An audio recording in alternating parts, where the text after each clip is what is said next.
Oke guys, welcome back to Crypto Indonesia bersama gue Toshi, di mana kita akan membahas segala sesuatu yang berhubungan dengan cryptocurrencies dan blockchain.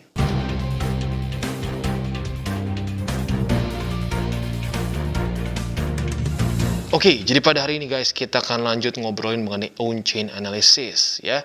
Dan tentunya pada hari ini sedikit membingungkan ya, karena ada ketidakselarasan antara miners dan juga para retail. Jadi pada hari ini kita akan bahas lebih detail.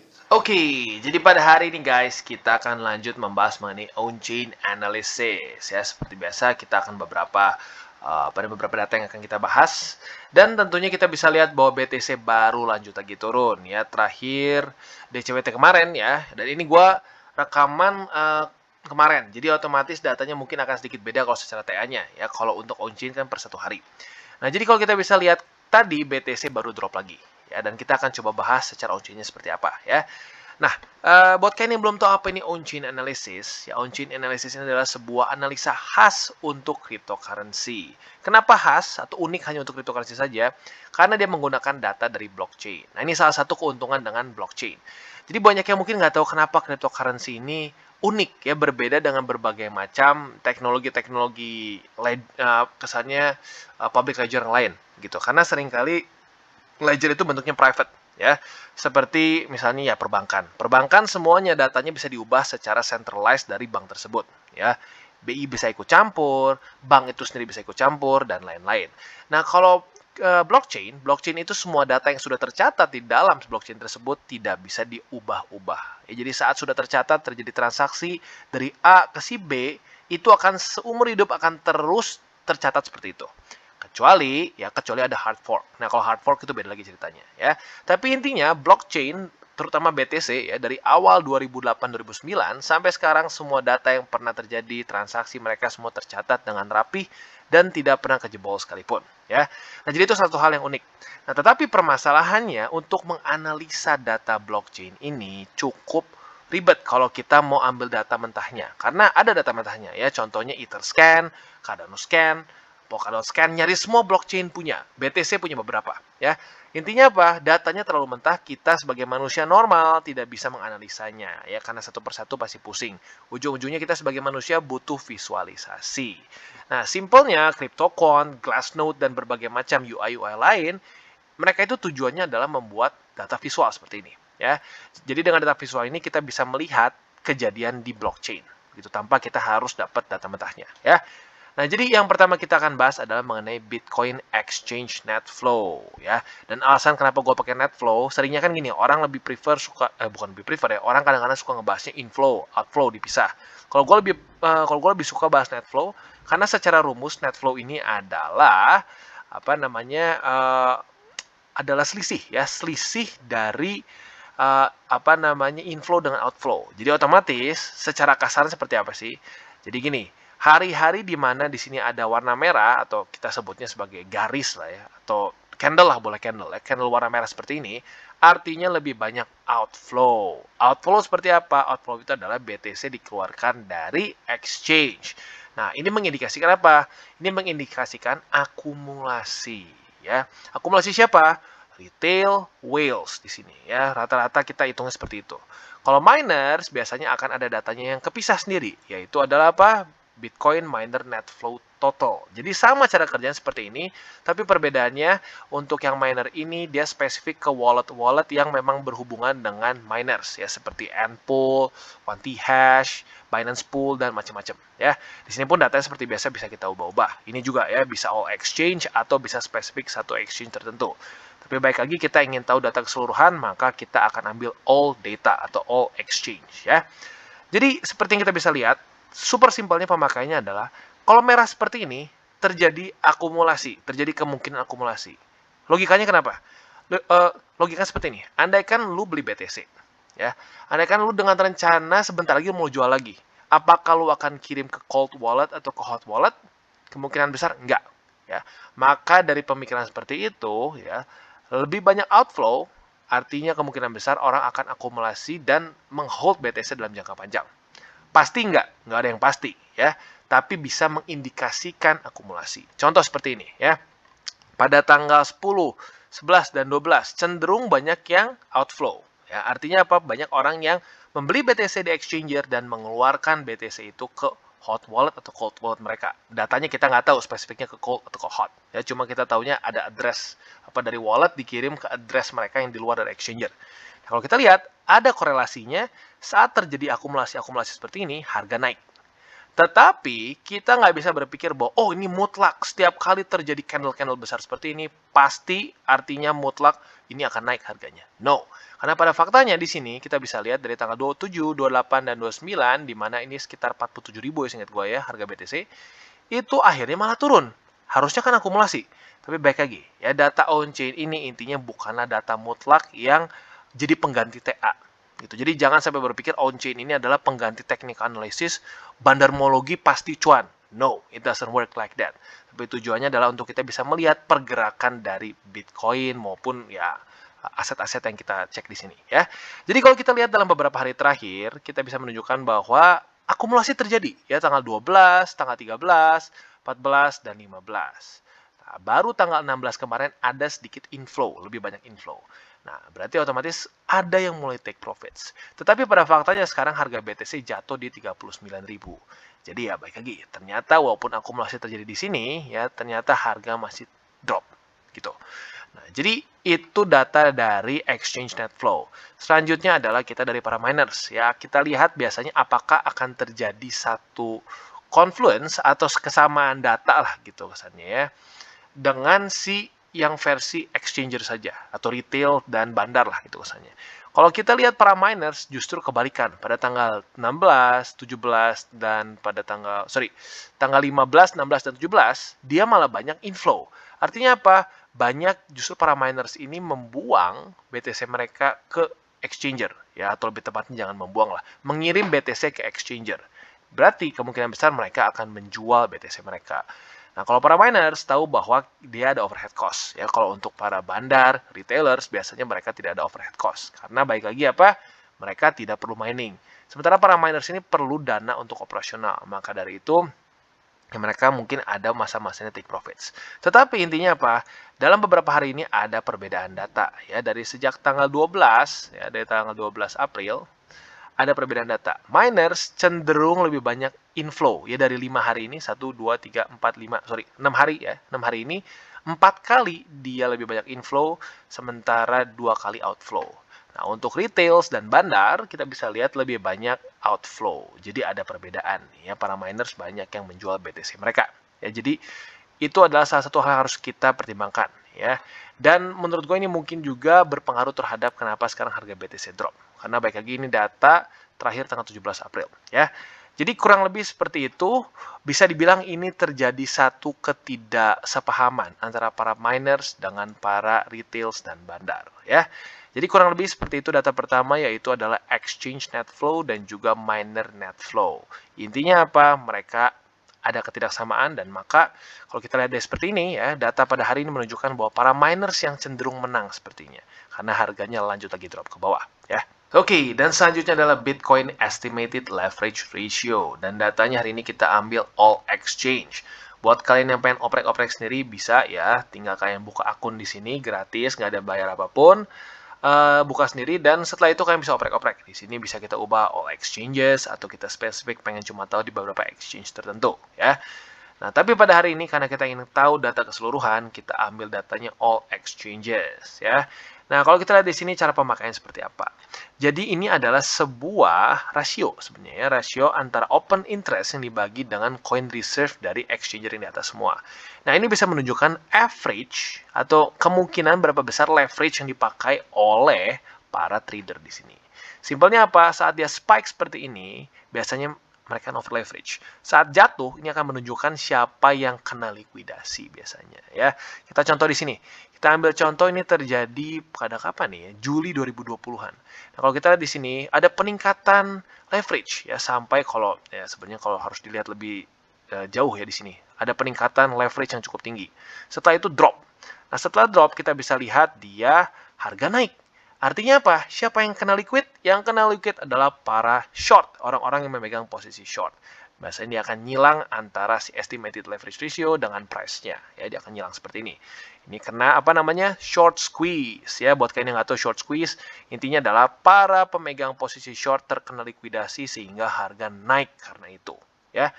Nah, sekarang kalau kita lihat, kemarin kita sudah bisa lihat ini sudah terjadi satu peningkatan lagi leverage ya. Dan kalau kita lihat ternyata datanya hilang ke bawah. Artinya siapa yang kena likuidasi? Long ya. Jadi kayaknya kalau kita bisa lihat ya, yang menyebabkan harga BTC drop ya pada belakangan ini adalah karena over leverage-nya posisi futures ya. Jadi ya ini dia alasan terbesar karena cryptocurrency ini jadi apa ya? Jadi volatile.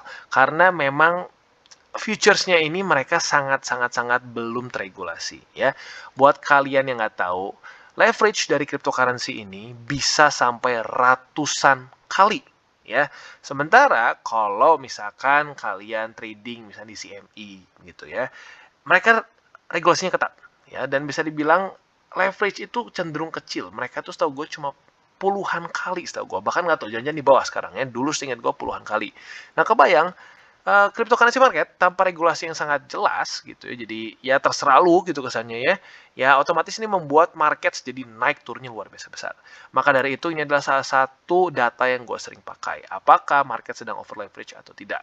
Nah, kalau kita lihat data sekarang, ini menunjukkan mulai naik lagi ya, mulai naik lagi.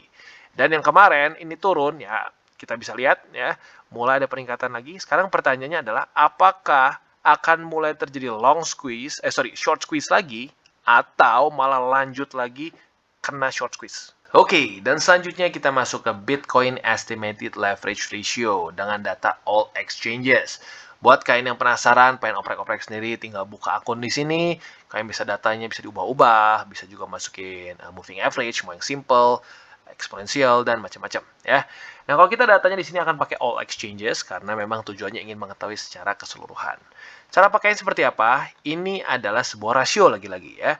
Rasio antara open interest divided by their coin reserve. Nah, ini bisa menunjukkan kurang lebih berapa besar leverage yang dipakai oleh para trader di dalam all exchanges di sini. Ya, datanya otomatis dari ini semua ya. Nah, jadi simpelnya apa?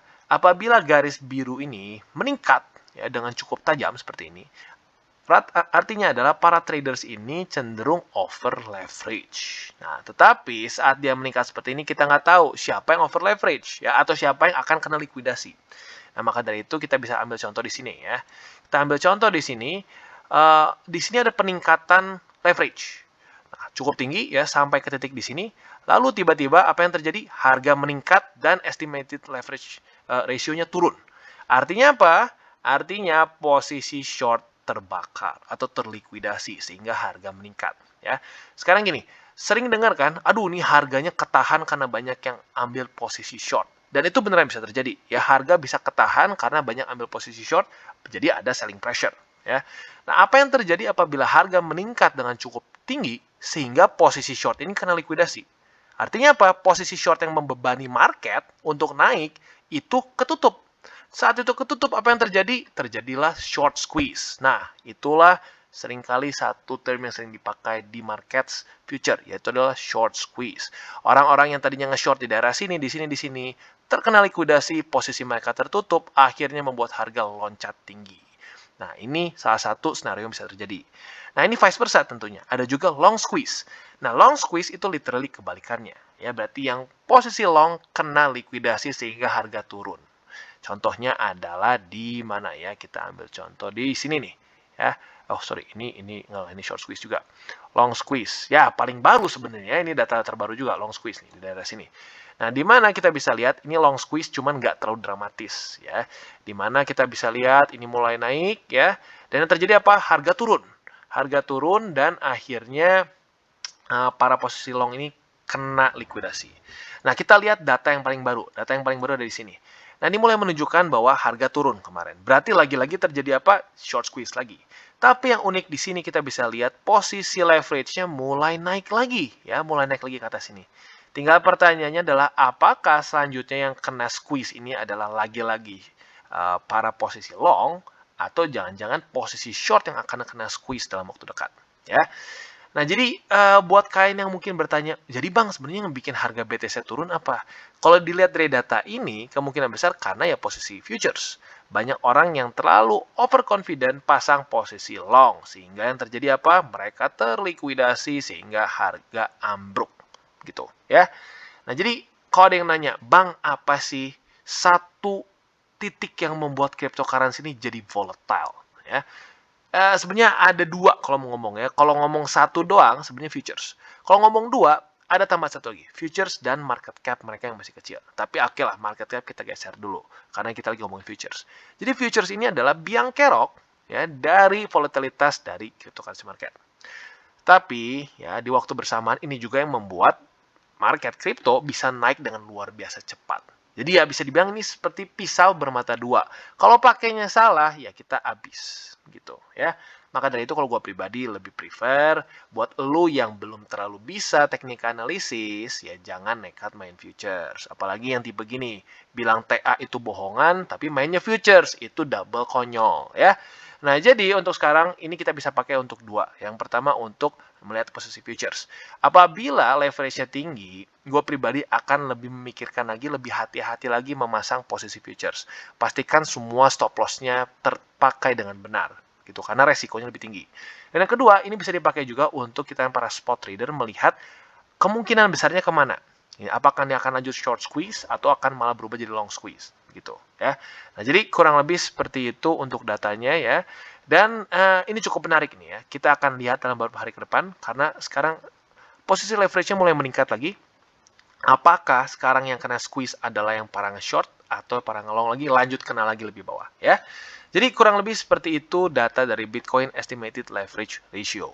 Oke, dan yang terakhir seperti biasa kita akan tutup dengan Bitcoin MVRV ratio, di mana di sini kita bisa lihat cara kerjanya mirip osilator ya, jadi ya kayak RSI kesannya, walaupun beda ya, beda secara datanya beda diambilnya, tapi bisa digunakannya mirip-mirip seperti RSI. Jadi simpelnya ini kayak angka 70, ini kayak angka 30 ya. Saat sudah di bawah dari angka 1 di sini ya, ini seperti RSI dia udah jebol dari angka 30 di bawah. Artinya apa? Oversold.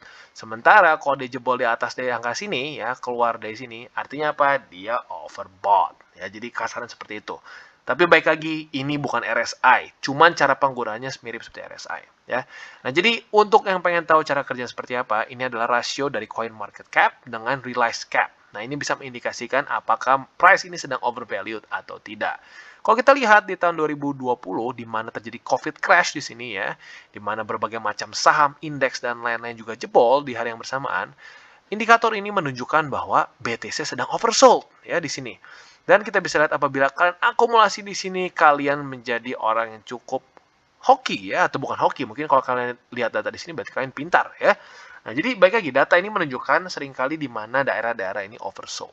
Nah, daerah overbought-nya juga kita bisa lihat cukup akurat. Ya, pada tanggal sekitar 8 Januari, dia bisa mendeteksi di sini local top. Ya, jadi bagi kalian yang take profits waktu dia nembus di angka sini, kalian untung.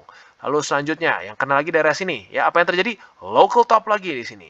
Dan di sini pun, ini bisa dibilang mungkin local top atau jangan-jangan ini cycle top. Ya, moga-moga ini bukan cycle top ya. Tapi intinya apa? Dia bisa menunjukkan daerah-daerah overbought dan oversold.